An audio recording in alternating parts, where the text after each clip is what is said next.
मानाव गेदेर हाग्रामा महिलारिनि दैदेननायाव बिपिएफ राजखान्थि हान्जायाव खेबथाम सिडली विधानसभा समष्टिनिफ्राय जोंनि एसटी रिजार्भ सीटनिफ्राय सिडली विधानसभा समष्टिनि ओनसोलनि आइ आफा रायजो राजानि अननायाव आशीर्बादाव आङो खेबथाम एमएलए जाखांबाय, खेबथाम मन्थ्रि जाखांबाय। देग्लायबो जोंनि मानाव गेदेर हाग्रामा महिलारि मानगोनां बिथाङा बिपिएफ राजखान्थि हान्जानि सिडली समष्टिनि एमएलए हिसाबै कन्टेस्ट खालामनो थाखाय बिजाथि हिसाबै मैया आंखौ फोसावबाय आरो बिथांनिसिम आंनि गोसो सिंनि साबायखर आरो खुलुमनाया थाबाय। आरो लोगोसे साफ्रोमबो आइ आफा रायजो राजानिसिम आरोबाव सिडली समष्टियाव एमएलए हिसाबै दारायनो थाखाय गनायनानै लानायनि थाखाय साफ्रोमबो आइ आफा रायजो राजाखौ गोसो सिंनिफ्राय आंनि खुलुमनाय आरो आंनि जयन्त फंबाया बियो आं खोनाबाय मैया जे इउपिपिएल हान्जानिफ्राय सासे सिडलीयाव बिजाथि हिसाबै बिथांखौ गायसनबाय। बिथांनि केन्डिडेटसारखौ आङो बरायो, खारन बेयो आंनि फंबाय आरो गोसो सिंनिफ्राय गाहाम हामलायनाय थाबाय। बिथाङा मा बुंबावदों, रायजो राजानि मोजां खामानि जादों जायाखै बे खोथाखौ आं खोनाथ'वाखै। दा नोंथांमोनहा सोंनायखाय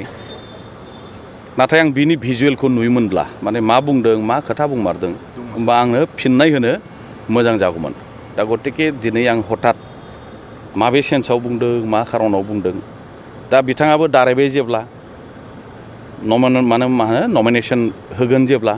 जोंबो गाबोन होगोन जेब्ला लोगोथ' मोनलायबाय थाखासिगोन। दा सोंनायनि फिननाय फिननायनि सोंनाय बेथ' जाबाय थाखासिगोन।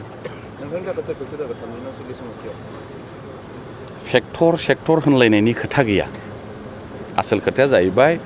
जों बिपिएफ राजखान्थि हान्जाया बिसेस जाहा बिटिसि ओनसोलाव जिखिनि एसेम्बलि सिट दङ प्राय जोङो बिपिएफआनो दासिमाव जोङो दखल खालामनानै दं। बे खोथाखौ नोंथांमोनहाबो मिथियो। दा गतिके जिसिबां बिसायख'थि थांनाय बिसायख'थि जोङो बिपिएफ हान्जा गोजा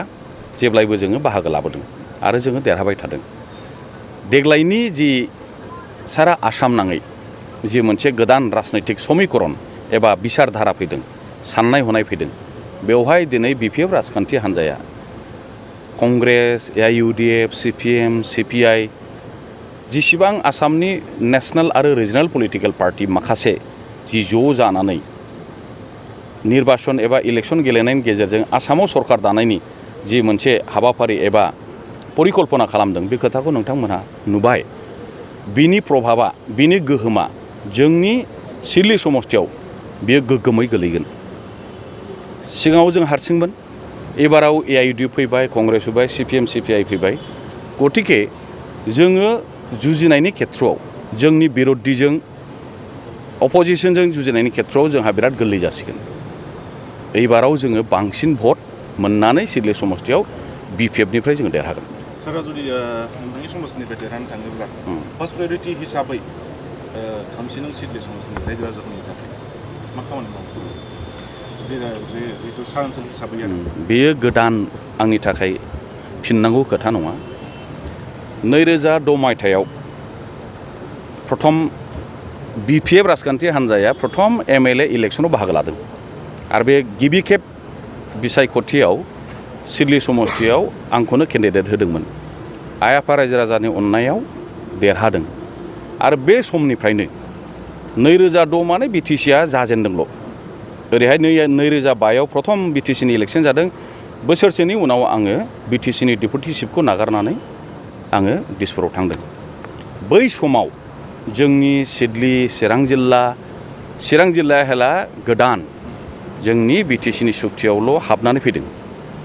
बिनि अफिस आदालत officer DC SP line department scheme programme जेबो गैया। दा बे जोङो जिल्ला दानायजों लोगोसे बिटिसि सुक्ति खालामनायजों लोगोसे एमएलए जानायजों लोगोसे गासिबो खामानिखौ जोङो आराम्भ जायखौ होनो सुरु सेनिफ्राय जों आराम्भ खालामदों। नोंथांमोनहा खोथाखौ गोसोआव दं गैया फोथायो फोथाया मोनसे फिसा आङो मोनसे माने उदाहरन होनि एग्जाम्पल होनि। मानाव गेदेर रुपनाथ ब्रह्म जोंनि बयनिबो मानिनां आसामाव 7 बार मन्थ्रिमोन 7 बार एमएलए 35 बोसोर 35 बोसोर बिथाङा सिडली समष्टिनिफ्राय खेबबा MLA मोन खेबबा बिथाङा मन्थ्रि 25 बोसोर मानाव गेदेर जोंनि रुंसारि उत्तम चन्द्र ब्रह्म आसामनि मन्थ्रि मोनसे समनि बिथाङा सिडली समष्टिनिफ्राय खेबसे MLA खेबसे मन्थ्रि मानाव गेदेर लुइस इस्लारि बिथाङा सिडली समष्टिनिफ्राय खेबसे MLA खेबसे मन्थ्रि दा साथामजों सासेया खेबबा सानैया खेबसे खेबसे टटेल बेसेबां जाखो 35 बोसोर 35 बोसोर बैसोआव साथाम मानाव गेदेर मन्थ्रि बिथांमोनहा 35 किल'मिटार फाखा लामा एबा RCC दलं खामानि मावनाय रेकर्ड गैयामोन आं बांद्राय बुंनाय जायाखै बे खोथाखौ जोंनि सिडली समष्टिनि आइ आफा रायजो राजाया बयबो गोसोआव दं 35 बोसोर मन्थ्रित्व समाव साथाम मन्थ्रिया 35 किल'मिटार मोजां फाखा लामा खालामनो हायाखैमोन जोंनि अबस्थाया बिदिमोन मानो हायाखै बिथांमोनहा रोङा हाया आं बेखौ बुङाखै अबस्थाखौसो बुंदां बे समनिफ्राय बहाय खामानि मावनायनि थाखाय सुबुंनि थान्दै हिसाबै बाहागो लानो थाखाय आं जि खाबु मोनदों बे समनिफ्राय दिनै जों जुदि जखा सुयो दिनैहाय 1000सेनिबो बारा बे सिडली समष्टियाव फाखा लामा दं बिमा दैनि सायाव जों दिनै दालां दं गंसे नङा गंनै फैगासिनो दं आरो बायदि बायदि सामफुरनिबो खोथा दं बेवहाय सिडली समष्टि होनोब्ला चिरां जिल्लाल' नङा 38,000 जोंहा क'क्राझार जिल्लायाव सामफुर दैनि सोनाबहा बे नोंनि कालिफुख्रि सालाकाथि धलमारा जराइगाव काउनिया भासा खुरसाखाथि सराइखला बारगर बेफोर ओनसोलाबो सिडली समष्टियाव गोलैयो गतिके हरैबो नायनांगोन ओरैबो नायनांगोन जोंनि ओनसोला हिमालय हाजोनि गुदियाव हिमालय फुट हिल्स जानायनि थाखाय बेवहाय जोंनि दैनि जि अबस्था बेवहाय गोबां दै दा गतिके दैया बारा नालाय लामा बानायनायाव सानजा सोनाब जुदि नों लामा बानायो बेवहाय बांसिन दालांनि प्रयोजन जायो दालां मोनसे बानायनायाव किल'मिटार मोनसे लामा बानायनो नों जुदि 80 लाख थाखा नांगौ जायोबा नाथाय नोङो 50 मिटार बा 100 मिटार दालां मोनसे बानायनो 6-7 कोटि नांगौ दिनैनि दिनाव दा बेफोरबायदि माखासे बेवहाय फेक्टर दं होमब्लाबो बे चेलेन्ज मोखाङाव बे जुजिनायखौ दोननानै जोङो आवगायदों बे आं हारसिंनि खोथा नङा जोंनि दलनि साफ्रोमबो दैदेनगिरिनि बेवहाय अबदान दङ रायजो राजानि बेवहाय अबदान दङ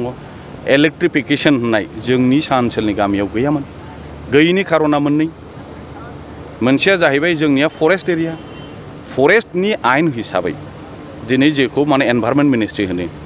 फरेस्टनि आयेन मथे फरेस्ट ओनसोलाव कारेन्ट थानो मोना फाखा लाना थानो मोना फाखा दलां थानो मोना आयेनाथ' बिसो नाथाय बेखौ जोङो खायदा बायदा खालामनानै बेखौ जोङो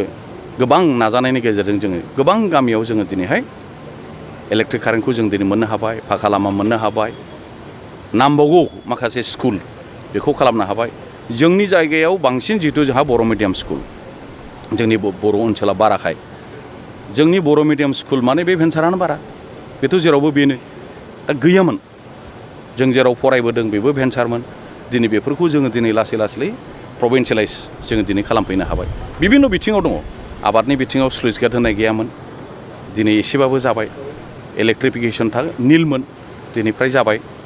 लामा फाखा लामा आं हिसाब होबाय गैयामोन दिनै माबायदि नुदों हिंसा जर होननानै जों जेखौ बुङो मोनसे असान्त ओनसोलमोन मानो बे खोथाखौ जों बयबो मिथिगौ सोमावसारनाय जांख्रिखांनाय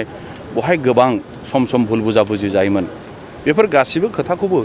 जों दिनैहाय जोंनि समाजाव जोंनि ओनसोलाव रायजो राजानि गेजेराव गोजोन थासारिखौ बोरै लाबोनो बे जोंनि मोनसे गोसो सिंनि जुजिनायमोन मानाव गेदेर हाग्रामा महिलारि बिथांनि दैदेननायाव जों BPF राजखान्थि हान्जा आइ आफा रायजो राजा गुबुन गुबुन रावारि रायग्रा धोरोमारि गासैखौबो जों मोनसे आस्थायाव लानानै फोथायनाय लानानै दिनैहाय जोङो जोंनि ओनसोलाव सान्थिखौ जोङो दिनै गायसननो हाबाय बे गिदिर बाथ्रा